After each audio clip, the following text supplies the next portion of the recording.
ಪರಾಕ್ರಮಿ ಗಂಡ ಬೇರುಂಡ ಪುಂಡ ಪ್ರಚಂಡ ಹಿಂಡು ಗಲಿಗಳ ಗಂಡ ರಾಜ್ಯ ಮಾರ್ತಾಂಡ ಅಸಾಮಾನ್ಯ ಚಕ್ರವರ್ತಿ ತಲಚೂರಿ ವಂಶದ ಚಾಲುಕ್ಯ ಸಿಂಹಾಸನಾಧೀಶ ಬಿಜ್ಜಳ ದೇವ ಮಹಾರಾಜ ಬಹುಪರ ಬಹುಪರ.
ಕಲ್ಯಾಣದ ಮಂತ್ರಿಗಳೇ, ರಾಜಕಾರಣಿಗಳೇ, ಅಧಿಕಾರಿಗಳೇ ಹಾಗೂ ಪ್ರಜಾ ಪ್ರಮುಖರೇ, ಇಂದು ಕಲ್ಯಾಣ ರಾಜ್ಯದ ಅಭಿವೃದ್ಧಿ ಕಡೆಗೆ ನಮ್ಮ ದೃಷ್ಟಿಯನ್ನು ಹರಿಸಬೇಕಾಗಿದೆ. ಇಂದು ಕಲ್ಯಾಣ ರಾಜ್ಯದಲ್ಲಿ ಅಶಾಂತಿಯ ಕೂಗು ಕೇಳಿ ಬರುತ್ತಿದೆ. ನಮ್ಮ ನಾಡಿನ ಕಷ್ಟ ಕಾರ್ಪಣ್ಯಗಳನ್ನು, ಬಡತನವನ್ನು ದೂರ ಮಾಡುವುದಕ್ಕೆ ನಾವಿಂದು ತಕ್ಕ ಉಪಾಯ ಕೈಗೊಳ್ಳಬೇಕಾಗಿದೆ. ಈ ಎಲ್ಲ ಕಾರ್ಯನಿರ್ವಾಹಕ್ಕಾಗಿ ನಮಗೆ ಹಣವು ಬೇಕಾಗಿದೆ ಅಷ್ಟೇ. ಮಂಚಣ್ಣ ಮಂತ್ರಿಗಳೇ, ನಮ್ಮ ಭಾಂಡಾರ ಬರಿದಾಗಿರುವುದೆಂಬ ಸುದ್ದಿ ಕರುಣಿಕರಾದ ಬಸವಣ್ಣನವರು ತೋರಿಸಿಕೊಟ್ಟ ಲೆಕ್ಕದ ಮೇಲಿಂದ ಗೊತ್ತಾಗಿದೆ.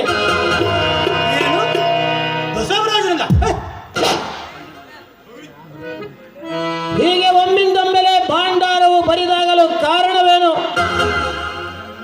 ಪ್ರಭು, ದೇಶದ ಹಿತದೃಷ್ಟಿಯಿಂದ ಕೆಲವು ವಿಶೇಷ ಕಾರ್ಯಕ್ರಮಗಳಿಗೆ ಹಣವು ಖರ್ಚು ಮಾಡುವ ಪ್ರಸಂಗ ಬಂದಿದ್ದರಿಂದ ಹಾಗೆ ಮಾಡಲಾಗಿದೆ ಮಾತು. ಮಂಚಣ್ಣ ಮಂತ್ರಿಗಳೇ, ಯಾವ ಪ್ರಸಂಗಕ್ಕಾಗಿ ನೀವು ಎಷ್ಟೊಂದು ಹಣವನ್ನು ಖರ್ಚು ಮಾಡಿದಿರಿ? ಹೇಳಿ. ಶತ್ರುಗಳು ನಮ್ಮ ವಿರುದ್ಧ ದಂಡೆತ್ತಿ ಬರುತ್ತಾರೆ ಎಂಬ ಸುದ್ದಿ ನಮ್ಮ ಕಿವಿಗೆ ಬಿತ್ತು. ಆಗ ಹಣವಾಶೆ ತೋರಿಸಿ ಸಮಾಧಾನ ಪಡಿಸಬೇಕಾಗಿ ಬಂತು. ಆಗ ಹಣ ನಮ್ಮ ಕೈ ಬಿಟ್ಟಿತು. ಭಾಂಡಾರ ಬೆಳೆದದ್ದು ಈ ಬಸವಣ್ಣನಿಗೆ ಮತ್ತು ಮಾತ್ರ. ನಿಜ ಮಂತ್ರಿಗಳೇ, ನಾನಾದರೂ ಇದ್ದ ಲೆಕ್ಕವನ್ನು ಇದ್ದ ಹಾಗೆ ಒಪ್ಪಿಸಿದ್ದೇನೆ. ಹಾಗೆ ಲೆಕ್ಕ ಬರೆಯುವುದಕ್ಕೆ ತಮಗಾರು ಹೇಳಿದರು. ಸಂಗಮನಾಥ ಅವನಾರು? ಅವನು ಈ ಬ್ರಹ್ಮಾಂಡದ ಲೆಕ್ಕವನ್ನು ಬರೆದವನು. ಶೆಟ್ರ, ಇವ್ರೇನು ಅಲ್ಲಿ ಇಳಿದು ಬಂದಾಗ ಮಾತಾಡ್ಲಕ್ಕತ್ತಾರಲ್ರಿ?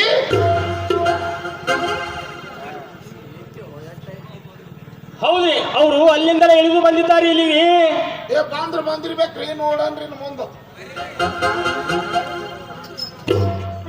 ಮಂಚಣ್ಣ ಮಂತ್ರಿಗಳೇ, ಭಾಂಡಾರವೇ ಬರಿದಾದ ಮೇಲೆ ಇನ್ನು ಮುಂದೆ ದೇಶಾಭಿವೃದ್ಧಿ ಮಾಡುವ ಬಗೆ ಹೇಗೆ? ಪ್ರಭು, ಹೊಸ ತೆರಿಗೆಯನ್ನು ಹಾಕಿ ಹಣ ಕೊಡಿಸಬೇಕು. ಈ ಪ್ರಜರಿಂದ ಬಂದ ಹಣವನ್ನು ಪ್ರಜಾಭಿವೃದ್ಧಿಗಾಗಿ ಉಪಯೋಗಿಸಬೇಕು ಮಾತ್ರ. ಈಗಿದ್ದ ತೆರಿಗೆಯೇ ಹೆಚ್ಚಾಗಿರುವುದೆಂದು ಜನರ ಸಂಕಲ್ಪ. ಹಾಗಂದ ಮೇಲೆ ಯಾವುದಾದರೂ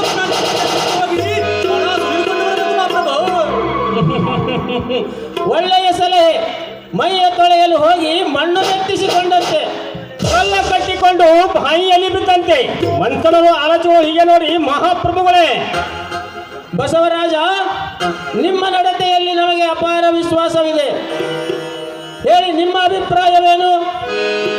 ಪ್ರಭು, ಕರಣಿಕನ ಮಾತಿಗೆ ಬೆಲೆ ಬಾರದು. ಕಬ್ಬು ಮೇಯುವ ಆನೆ ಎಷ್ಟೇ ದೊಡ್ಡದಾದರೂ ಸಕ್ಕರೆ ಸವಿಯುವ ಹಿರಿಗೆ ಸರಿಬಾರದು. ನಿಮ್ಮ ಮಾತು ಸಕ್ಕರೆಯಾಗಿದೆ ಎಂಬುದನ್ನು ನಾವು ಬಲ್ಲೆವು. ಹೇಳಿ ಬಸವಣ್ಣ, ನಿಮ್ಮ ಮಾತಿನಲ್ಲಿ ನಮಗೆ ವಿಶ್ವಾಸವಿದೆ. ಪ್ರಭು, ಪ್ರಜರ ಉನ್ನತಿ ಖಡ್ಗದಿಂದಲ್ಲ, ಪ್ರಜಾ ಅಭಿವೃದ್ಧಿಗಾಗಿ ಕೂಡಿಟ್ಟ ಹಣದಲ್ಲಿದೆ. ನಿಜ ಬಸವರಾಜ, ಆ ಹಣವೇ ಈಗ ನಮ್ಮ ಬಳಿ ಇಲ್ಲವಲ್ಲ. ಪ್ರಭು, ಕೊಡುವ ಒಡೆಯ ಬಡವನೇ. ಆ ಹಣವನ್ನು ಸಂಗಮನಾಥನೇ ಒದಗಿಸುತ್ತಾನೆ. ಅವನಲ್ಲಿ ವಿಶ್ವಾಸವಿಡಿ. ಏನು ಸಂಗಮನಾಥನೇ? ಹೌದು, ಎಲ್ಲರ ಕಷ್ಟವನ್ನು ಕಳೆಯತಕ್ಕವನು ಅವನೇ. ಅವನು ಕೊಟ್ಟರೆ ಯಾವುದಕ್ಕೂ ಕೊರತೆಯಾಗಲಾರದು. ಬಸವರಾಜ, ನಿಮ್ಮ ನಂಬಿಕೆ ನಮಗೆ ಉತ್ಸಾಹವನ್ನುಂಟು ಮಾಡುತ್ತಿದೆ. ಇವರ ಮಾತಿನಂತೆ ಹೋದರೆ ದೇವರ ಹಣದ ಮಳೆಯೇ ಕರೆಸುತ್ತಾನೆ. ಕಲಿಯುಗದಲ್ಲಿ ದೇವರು ಕಲ್ಲಿನಲ್ಲಿಲ್ಲ, ಕಾಸ್ತಂದಲ್ಲಿ, ತಕ್ಕಡಿಯಲ್ಲಿ, ಅಳತೆಯಲ್ಲಿ, ತೂಕದಲ್ಲಿ, ಲಾಭದಲ್ಲಿ, ಕಡೆಗೆ ಒಂದು ಲಂಚಲ್ಲಿದ್ದಾನೆ ಮಾಪುಗಳೇ. ಕಡೆ ಎಲ್ಲಿ ಇಲ್ಲ ಮಾಪು.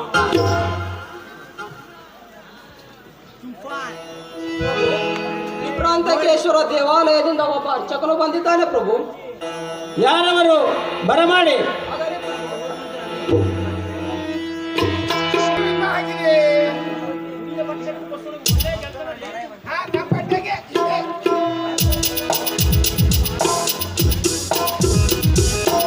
ಚಿಂತಿಸಬೇಕು ಮಹಾಪ್ರಭು. ವಿಭ್ರಾಂತಕೇಶ್ವರ ದೇವಾಲಯದಲ್ಲಿ ಸಿಕ್ಕ ತಾಮ್ರದ ಪಟವಂತೆ ಬಂದ ಅರ್ಚಕನು ಕೊಟ್ಟಿದ್ದಾನೆ, ತೆಗೆದುಕೊಳ್ಳಿ ಮಂತ್ರಿಗಳೇ.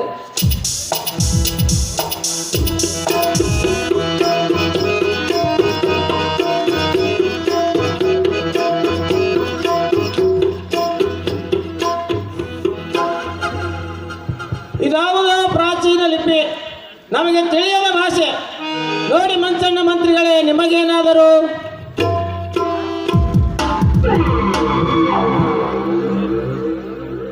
ಪ್ರಭು, ಇದು ಯಾವುದೋ ಪೂರ್ವಲಿಪಿ.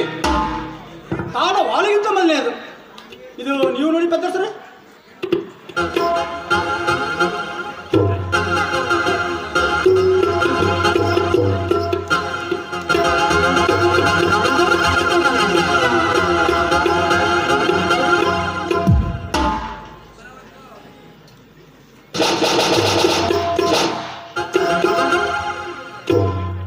ಪ್ರಭು, ಇದು ಬ್ರಹ್ಮಲಿಪಿ.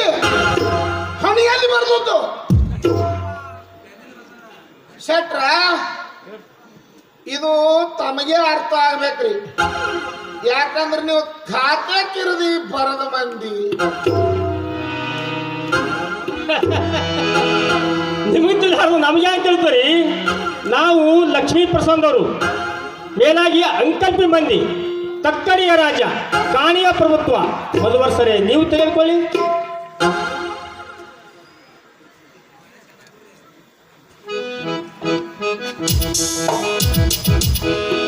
ಪ್ರಭು, ಇದು ನಮ್ಮಿಂದ ಓದಲು ಸಾಧ್ಯವಿಲ್ಲ ಮಹಾಪ್ರಭು. ಇದು ಬಸವರಾಜರು ಓದಬಹುದು ಮಾ ಪ್ರಭು. ಅದನ್ನು ಅವರು ಕೈಯಲ್ಲಿ ಕೊಡಿ. ಆಗಲಿ ಪ್ರಭು.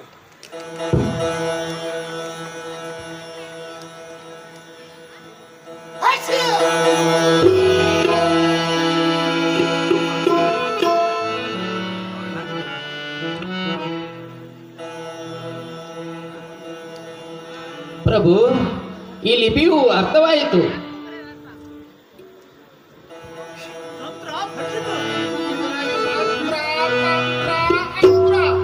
ಎಲ್ಲವೂ ಕೂಡಿದ ಹಾಗಿದೆ.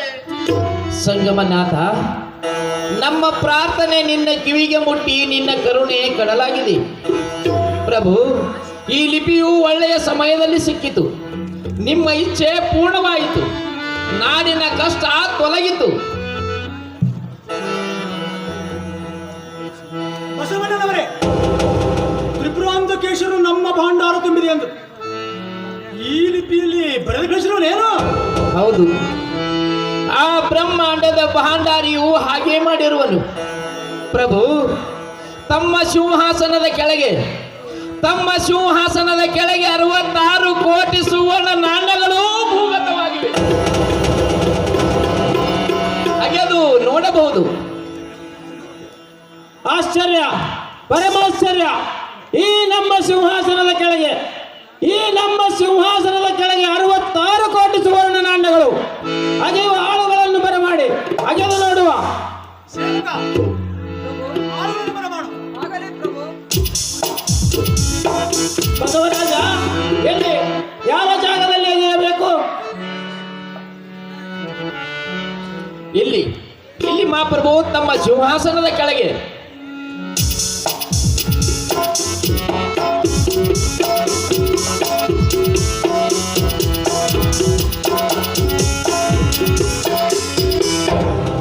ನೋಡಿ ಮಂಚಣ್ಣ ಮಂತ್ರಿಗಳೇ, ಇವು ಯಾವ ನಾಣ್ಯಗಳು? ಪ್ರಭು ಇವು ಸುವರ್ಣ ನಾಣ್ಯಗಳು ಮಾತ್ರದು.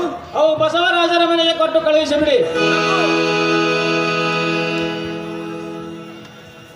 ಇವು ನನ್ನವಲ್ಲ, ಅವನ ಸೊತ್ತು.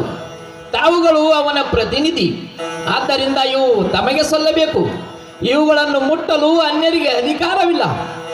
ಭೂಗತವಾದ ದ್ರವ್ಯವು ರಾಜನಾಗಿದೆ. ಏನೋ ಗಾರುಡಿ ಕಣ್ಕಟ್ಟು ಇದು ಇಂದ್ರಜಾಲದ ಆಟ. ಆಟವಲ್ರಿ, ಬಸವನವರ ಆಡ್ರಿ, ಮಂಚನವರು ಓಡ್ರಿ ಮಹಾಪ್ರಭುಗಳೇ.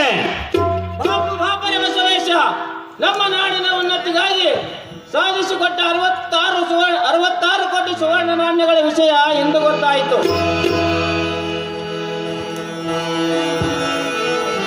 ಕುಳಿತುಕೊಳ್ಳಿ ಮಂತ್ರಿಗಳೇ.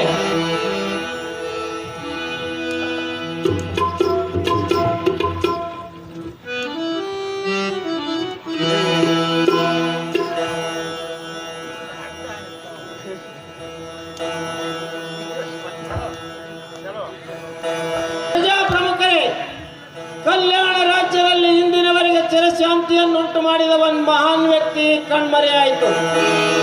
ದೇಶದ ಅಭ್ಯುದಯವು ಚತುರುಪಾಯವೂ ಮಾಯವಾಯಿತು.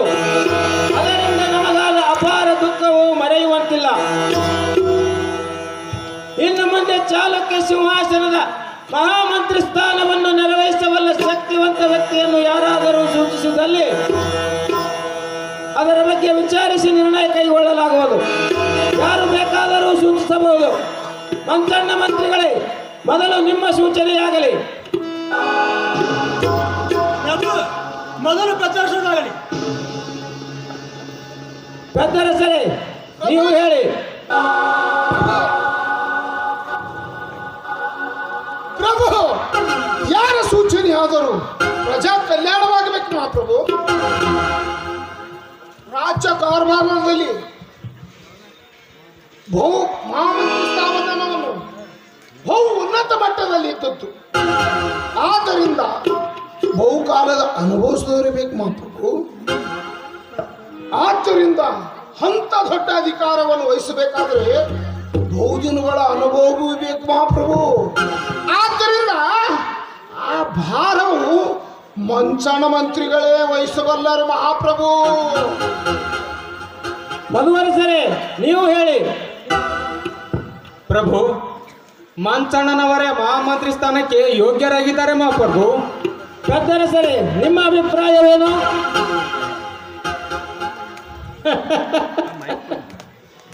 ನಮ್ಮದೇನು ಮಹಾಪ್ರಭುಗಳೇ, ಯಥಾ ರಾಜ ತಥಾ ಪ್ರಜಾ. ತಮ್ಮಿಂದಲೇ ನಿರ್ಣಯವಾಗಬೇಕು. ತಮ್ಮ ಕೃಪೆಯಾದರೆ ಮಂತ್ರಿ ಪಟ್ಟ ನಮಗ ಸಿಗೋದ್ರಿ. ಆಗ್ತದೆ ಆಗ್ತದೆ ಆಗ್ತದೆ. ಅದನ್ನು ತಾವು ತಕ್ಕಡ್ಯಾಗ ಹಾಕಿ ಕೊಂಡ್ರೆ ನಿಮ್ಮ ಅಪ್ಪನ ಅವಶ್ಯಕತೆ ನನಗೆ ಬೇಕಾಗಿಲ್ರಿ. ಮನಸ್ಸಲ್ಲಿ ಹೋಗ್ಕೊಂಡ್ರಿ. ಬಸವರಾಜ, ನಿಮ್ಮ ಅಭಿಪ್ರಾಯವೇನು? ಪ್ರಭು, ಅನುಭವ, ನಿಷ್ಠೆ, ತ್ಯಾಗಗಳಿಂದ ಸಾಮ್ರಾಜ್ಯದ ಸೇವೆಯಲ್ಲಿ ಮುಪ್ಪಾದವರಿಗೆ ಅಧಿಕಾರವನ್ನು ಒಪ್ಪಿಸಿದಲ್ಲಿ ಚಾಲುಕ್ಯ ರಾಜ್ಯ ಚಿರಕೀರ್ತಿ ಮಂಡಿತವಾಗುವುದು. ಆದ್ದರಿಂದ ಮಂಚಣ್ಣನವರೇ ಮಹಾಮಂತ್ರಿಗಳಾಗಬೇಕೆಂದು ನನ್ನ ಸೂಚನೆ.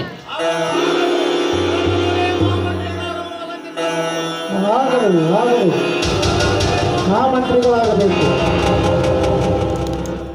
ನೋಡಿ ಬಸವರಾಜ, ಪ್ರಜಾವಾಣಿ ಮಹಾಮಂತ್ರಿ ಸ್ಥಾನಕ್ಕೆ ನಿಮ್ಮನ್ನೇ ಕರೆಯುತ್ತಿದೆ. ಹಾಗೂ ನಮ್ಮ ಅಭಿಪ್ರಾಯವೂ ಹಾಗೆಯೇ ಇದೆ. ನಿಮ್ಮ ಅಗಾಧ ಶಕ್ತಿ, ಅಸಮಾನ ಬುದ್ಧಿ, ಅಲೌಕಿಕ ಪ್ರಭಾವಗಳಿಗೆ ಮೆಚ್ಚಿ ಚಾಲುಕ್ಯ ಸಿಂಹಾಸನದ ಮಹಾಮಂತ್ರಿ ಸ್ಥಾನಕ್ಕೆ ನಿಮ್ಮನ್ನೇ ನೇಮಿಸಿದ್ದೇವೆ.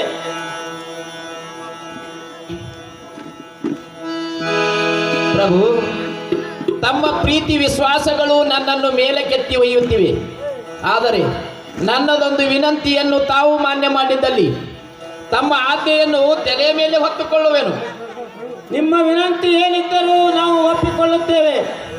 ಪ್ರಭು, ಮಾನವನ ಆತ್ಮೋನ್ನತಿಯ ಮಾರ್ಗದಲ್ಲಿ ಧರ್ಮ ಒಂದು, ಮಾನವನ ಆತ್ಮೋನ್ನತಿಯ ಮಾರ್ಗದಲ್ಲಿ ಧರ್ಮ ಒಂದು. ಆ ಧರ್ಮ ರಕ್ಷಣೆಯಲ್ಲಿ ಯಾವ ಆತಂಕ ಬಾರದಿದ್ದರೆ ನಾನು ಈ ಕಲ್ಯಾಣದ ಪ್ರಜಾ ಸೇವೆಗೆ ಈ ಧ್ಯೇಯವನ್ನೇ ಮುಡುಪಾಗಿಡುತ್ತೇನೆ. ನಿಮ್ಮ ಮಾರ್ಗದಲ್ಲಿ ಯಾವ ಆತಂಕವೂ ಬಾರದು, ಅದಕ್ಕೆ ಭಗವಂತನೇ ಸಾಕ್ಷಿ.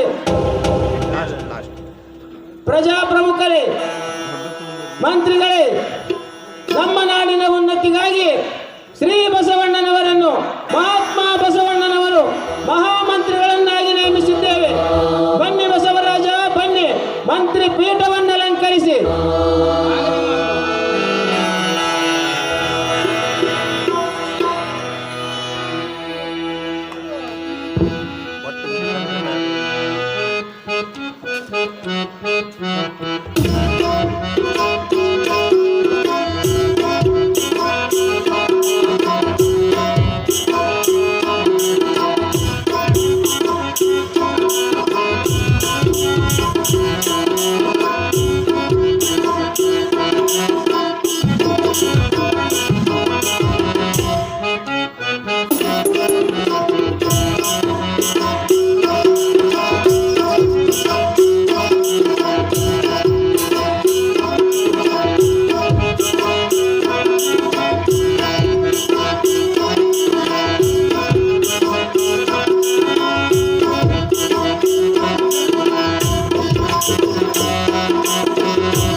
ಸತ್ಯ, ಧರ್ಮ, ನ್ಯಾಯ, ನೀತಿಗಾಗಿ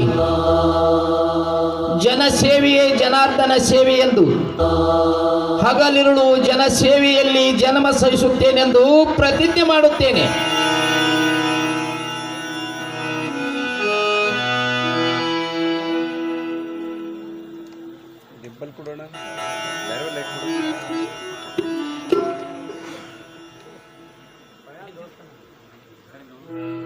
ಶೆಟ್ರ, ಏನ ಮಾಟೆ ಮುಗದೆ ಹೋಯ್ತು. ಡಾಕ್ಟ್ರ, ಬರ್ತದ ನಮ್ಮ ಕಾಲ. ಹತ್ತಿಗೊಂದು ಕಾಲಿದ್ದಾಗ ಶಶಿಗೊಂದು ಕಾಲಿದ್ದೇ ಇರ್ತದೆ.